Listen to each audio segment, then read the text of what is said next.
Look, y'all, this is where I live. And to me, this is the most beautiful place on earth. I absolutely love this, the trees and the greenery, and it's peaceful most of the time unless the pigs want to be fed. Only problem that we have out here really is with predators.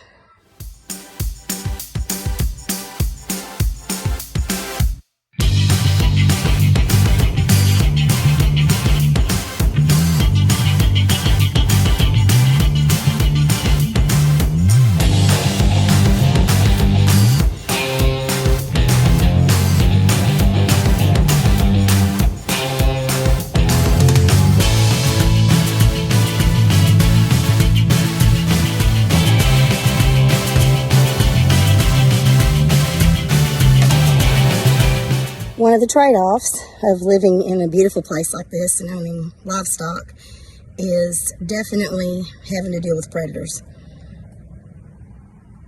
So we have dealt with mainly things getting our chickens more than anything else. We did lose a Chihuahua to coyotes when we first moved out here. We have lost chickens to we think at one point a bobcat, because we know there's at least one out here.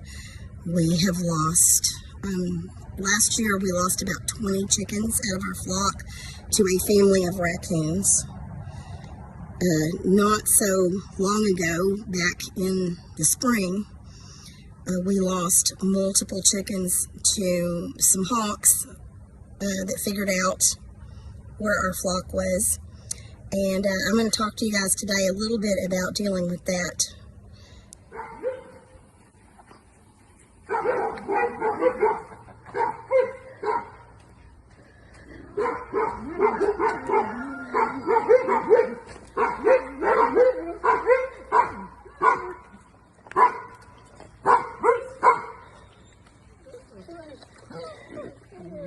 Yeah, HOA neighbor's dog was just over here by my chickens.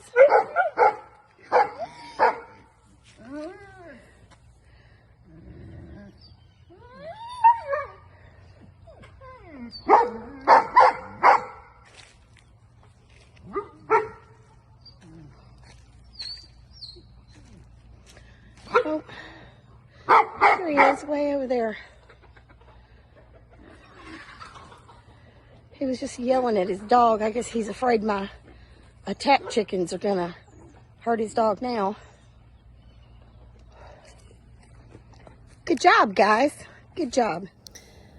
So about 10 minutes after I filmed that video of HOA neighbor, dog came flying through here and grabbed one chicken, which got away. Grabbed another chicken by the neck, snapped its neck, and took off with it. I did immediately call HOA neighbor and say, hey, pretty sure your dog just got one of my chickens. He swears up and down it wasn't his dog. His dog wasn't outside. However, we have on film there that, yes, his dog was outside because we got you on camera calling your dog back. He tells me it's another neighbor's dog. Now, that being said, I am an advocate of, if you live in the country, people's dogs run loose. And it's just the way it is. It's one of the reasons people move out to the country, so that they can let their dogs roam and not have to worry about, regulations and ordinances and things like that. So, if a neighbor's dog is running loose, then it's running loose. And I'm not going to fuss at them for that, because I feel like mine should be able to run loose, even though they're not right now, because of complaining neighbors. Not naming any names, HOA neighbor. But that being said, my livestock is part of my income, as well as my food. And let's just face it, they're my babies. I don't want anything to happen to them. And I do understand that when they're free-ranging, and they only free-range during the day, they're locked up at night. But I do understand when they're free-ranging, you know, sometimes, occasionally, something is going to happen, and that's just nature. It's the way it works. However, I'm missing about a dozen chickens right now. That's all happened within about the last week. So I feel like this dog, whose ever dog it is, has probably found out that my chickens are over here and they're swiping them. So HOA neighbor tells me it's the neighbor's dog across the street. So I did call her, had a very nice conversation with her, told her, you know, I get it, our dog should be able to run loose. But my concern to her is that I have to do what I have to do to protect my chickens. So I just wanted to let her know that it was a possibility it could be her dog. I couldn't say for sure. I'm just going off of what another neighbor said. But I wanted to let her know that it was a possibility and that I didn't want to have to hurt someone's dog to protect my chickens. So we had a very nice conversation. We exchanged phone numbers. She has chickens too, so she totally gets it. And so that's the way this conversation should go between neighbors, is each one having some understanding for the other person's position, and not the kind of treatment that I got from HOA neighbor with threatening words. So anyway, that is what has been going on out here today. I'm hoping that we can get it resolved. And I'm going to give you guys some tips on some things that I know have helped us with predators. So this is our big coop that we have for our laying flock. It is actually attached to the outside of our food storage building, which is also where the feed barn is, right here. So we've got all of this attached here together, and the garden is over on the other side of that. So we kind of have this little area where everything is together. Now I'm going to go inside my coop and show it to you guys. It's messy. It has been super hot here, too hot to try to get in and clean out this coop. But now that the weather's cooling down, we're going to try to get out here and get it cleaned up.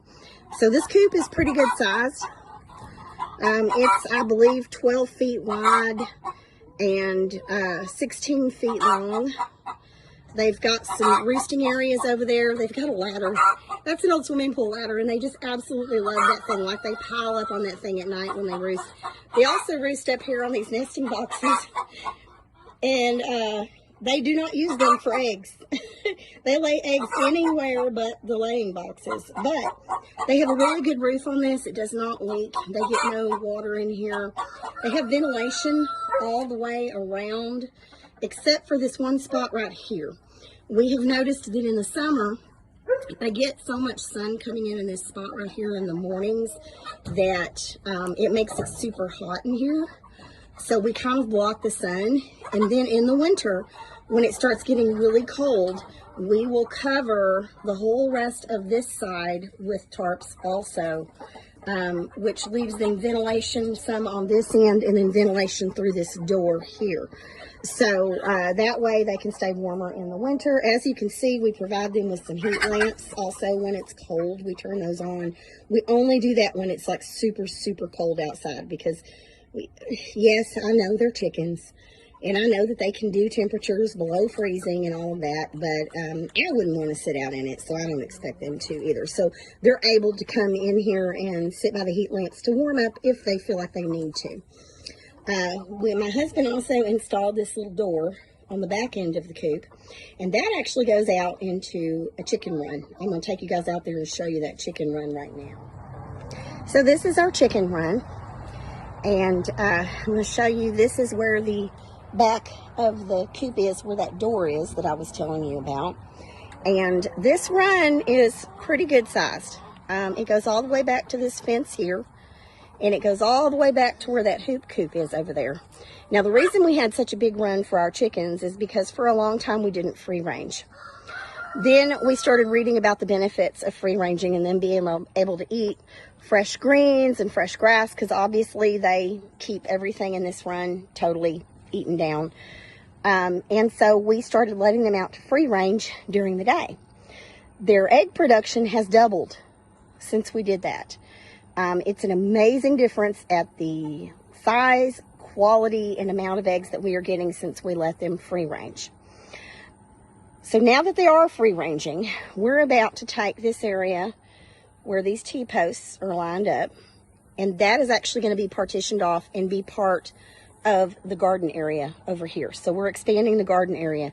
That hoop coop back there, which we built ourselves, and we're about to build another one pretty soon, and I will do a video on that so you guys can see that process, is going to be moved. And then there's going to be 2 greenhouses eventually that go out here. But we're talking chickens today, so. Okay, so this is Sassy Squatch, y'all.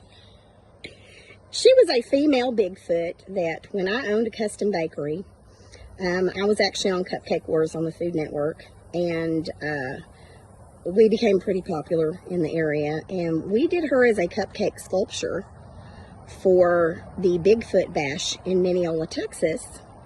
It was a big deal at the time because the Discovery Channel had filmed an episode of finding Bigfoot there at the nature preserve. So she was covered with about 500 cupcakes at one point. She used to have a face. She's been out here for multiple years, and right now she is standing guard over the chicken run. She acts like a scarecrow. That seemed to help with the hawks when the hawks were out here. So a scarecrow type structure is definitely something that helped. Now I will tell you that we also put this reflective tape along the fence, and as you can see, about every 8 or 10 feet or so, I've got reflective tape all the way around the chicken run. This did not seem to help at all, and I don't know if it's because we have so much shade with these trees that it doesn't catch the sun as much as it might if they were in full sunlight all day. So this didn't seem to be something that really worked for us. I also have Mr. Owl over here that keeps guard, and whether or not he made a big difference or not, I can't tell you. I just know that he's here. One of the things that we did that people told us would work, and is the main thing that seems to have worked with the hawks, is getting black chickens in your flock. So as soon as we put black chickens in our flock, the hawks just magically went away. And I don't know if it was a combination of all the things we were doing or if it was the black chickens themselves. But the understanding is that the hawks cannot tell the difference between a black chicken and a crow. And they don't like the crows. The crows tend to fight back and really kind of throw down with them a little bit. So they tend to avoid areas where they feel like there is crows. And I do know once we got the black chickens in the flock, it seemed to make a huge difference. See this, guys? They love this. They are hanging out in a natural environment. They are able to stay cool and get shade up in the trees. They're able to scratch for little bugs and worms and things to eat. They're able to eat fresh greenery and grass. And they have absolutely thrived. And I know there are going to be people out there that are going to say that if you want them to be safe, you're going to have to lock them up. But I just can't bring myself to do it. Now that they've free ranged, I just feel like this is where they're happiest and this is where they're healthiest. And so this is what I'm going to continue to do as much as possible.